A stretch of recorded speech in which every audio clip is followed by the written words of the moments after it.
That happened in the first round real fucking quick. That was funny. Yeah. Oh, who the fuck am I looking at, Roy? Fuck. You fucking prick. Roy has no idea what's been said. You see, You don't have to be really, racist. you extend the word mark flat. Yeah. The real. Going back to mute myself.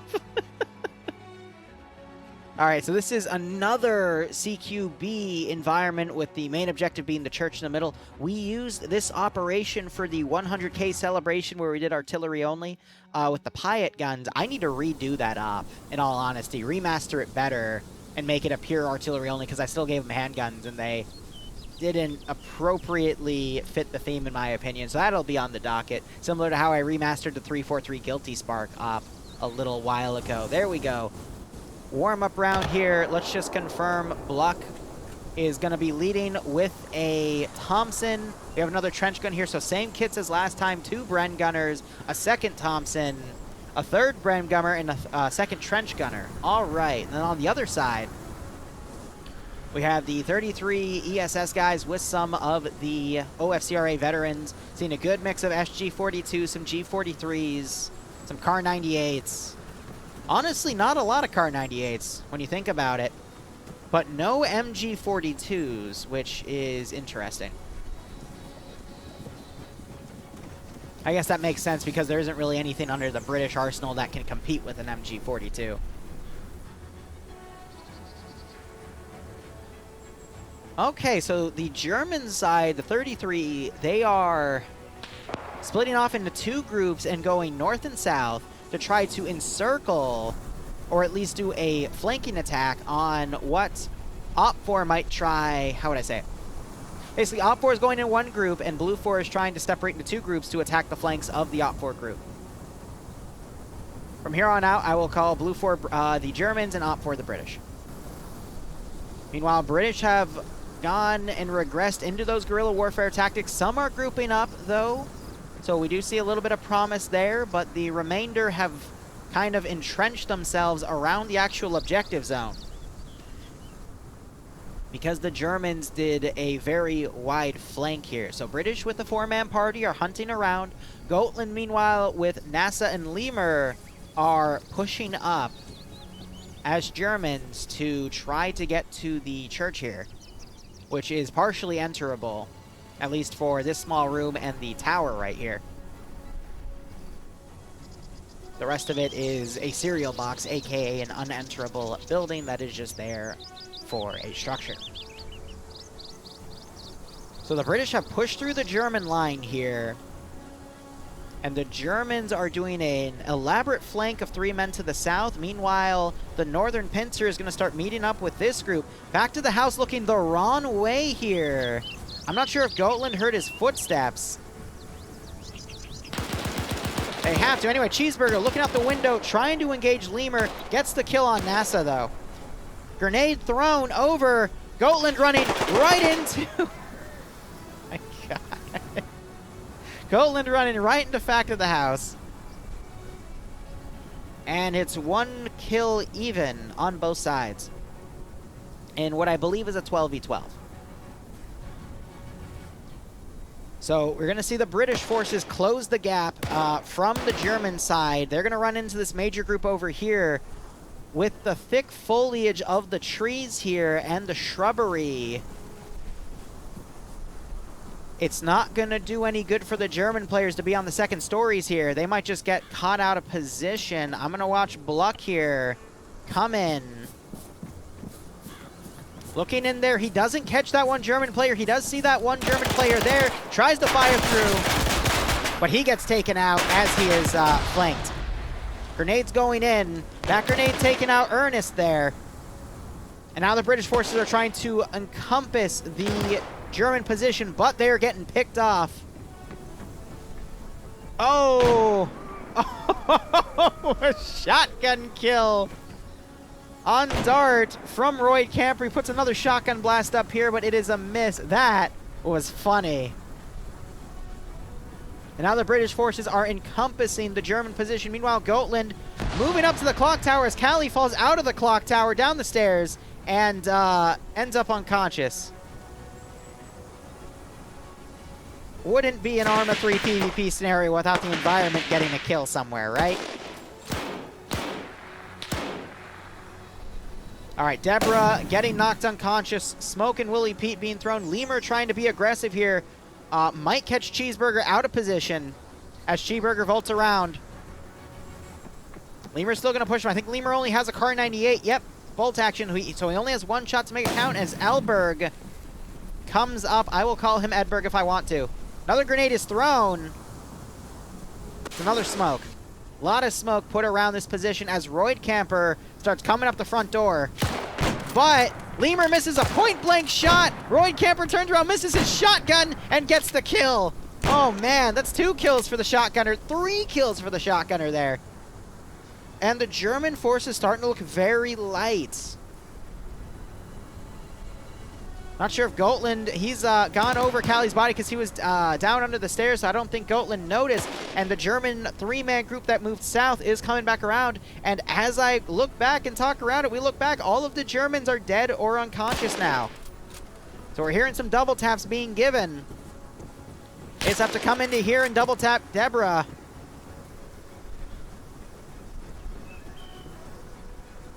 But I think they're going to try to secure this position first.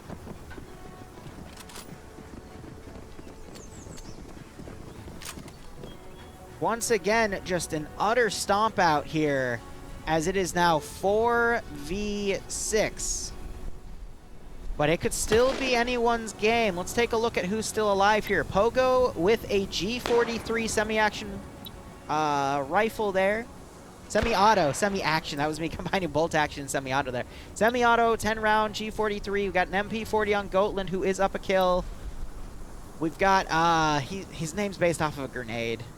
I just called him Lawn Name in the previous chat. And then Roland, who also has an FG42, as well as Lawn Name there. Gotland, I think, found the body. Yep. And now he's going to commit double tap with his handgun.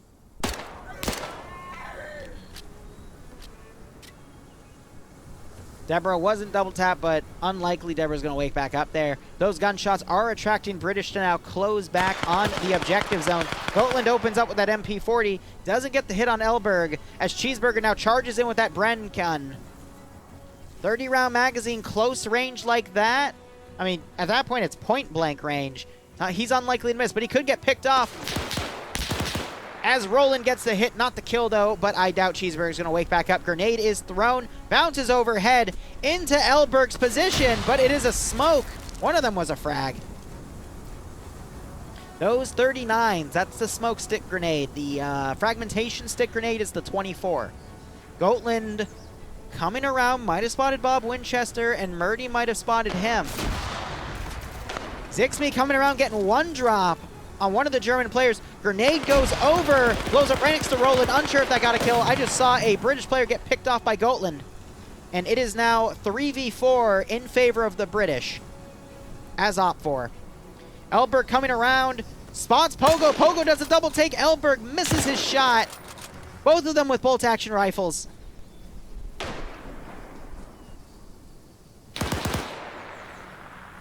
I think Roland just tried to kill Pogo there in a bit of confusion. Gotland, meanwhile, getting the drop. Bob Winchester gonna hop over as Gotland bandages, and there's the one tap by Bob Winchester. And it is now 3v1 because Elberg came in and got a kill. Again, considering Cheeseburger is probably gonna be unconscious for the rest of the round because of how medical settings work in World War II. But Roland does have an FG42 that is one of the good weapons for the job here, and he's fighting a Lee Enfield, a trench gun, and a Lee Enfield. So he has the only automatic weapon left in the field, and he's against 2 bolt actions and a pump action. Roland getting the drop on one of the Lee Enfield guys. He's going to need to do a quick reload because the other 2 are probably going to start encompassing his position. But he is fighting Zixme, who I would argue is the equivalent of T5 Bay within FNF. A very good player. He is equipped with that trench sweeper, and he already has a kill to his name. 2v1. Can Roland do it? And finally get a win for the 33 team. Grenade thrown over, but it was only a smoke. I don't think it's I think it's a Willie Pete, but it's not doing any damage. As Bob Winchester starts ascending the clock tower, Roland's gonna run in. Definitely not a Willie Pete. Oh, it is a Willie Pete. as he just took damage in it. I stand corrected. So he's going to bandage in that corner. I don't think Bob Winchester was close enough to hear him taking damage, as Zixme's going to come around because he heard that grenade, finds a fresh body there, might check it for medical, or just stare at it awkwardly. Who knows? So I think Roland's coming to the corner, might try to bandage.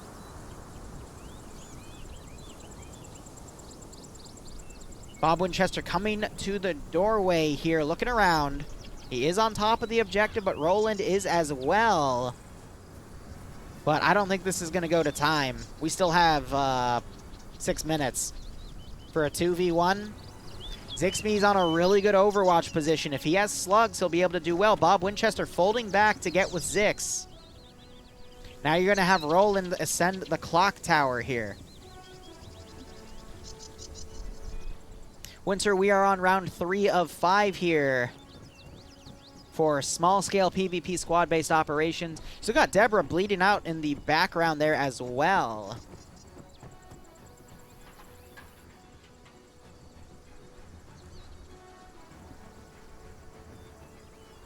I could see this position working really well for Overwatch, but has this nasty opening over here where they can get picked off from. But if they stay low, like crouch, there's no way someone can look up from the below angle. So I think Roland is going to camp under the stairwell at this point.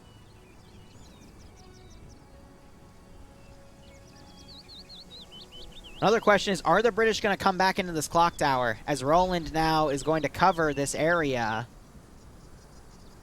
But if I were Roland, I would just stay put in the objective at this point. Let the enemy come to you. Zixme's going to run by Roland's crosshairs. Gets taken out. Fortunately, Zixme was running with his shoulder there. Another Willie Pete thrown to cover Roland as he does a quick reload. Good call there. But because Zixme had his weapon shouldered, he wasn't able to put his gun up in time, and he was sprayed down by that FG-42. I'm glad we're finally having a round where the fact I've been hyping up the FG-42 for the past 3 rounds, we can finally see its superiority here. And now it is a single FG-42 with Roland versus Bob Winchester with a bolt-action Lee Enfield.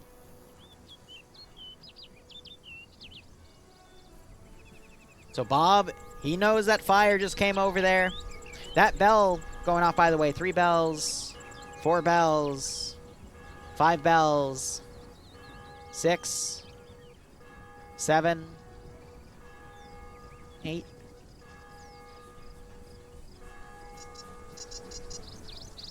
It's 10 o'clock. Which, I mean, where's the sun? Yeah, so it's morning. Neat. But yeah, if you ever hear a bell from a chapel or church giving that sound effect, it's because it's the top of the hour. Just in case you didn't have a watch while you were playing Arma. Fun little fact to know.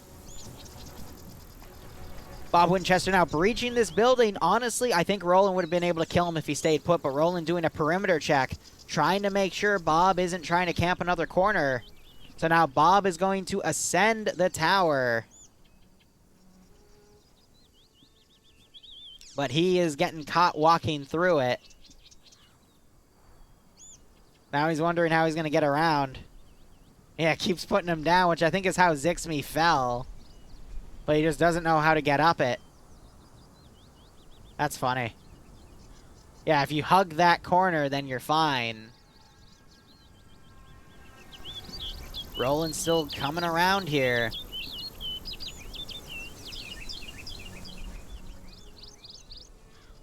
Roland not seeing that gun poke out. Bob coming down. Roland, oh, I think Bob might be able to get the kill here. Lines up the shot. Misses. Gets a quick bolt. Roland returning fire. I think Bob might have been out of ammo. Puts another shot out. Did he do it? No, Roland folded in. And he catches the back of Bob Winchester. And Roland showing the superiority of that weapon there. Oh, Bob has to be kicking himself. He had to have gotten that headshot. Roland realizing he just clutched it for his team, and that's the first victory on the 33SS side. Hot damn. Let's go ahead and unmute ourselves and listen to the in-between time.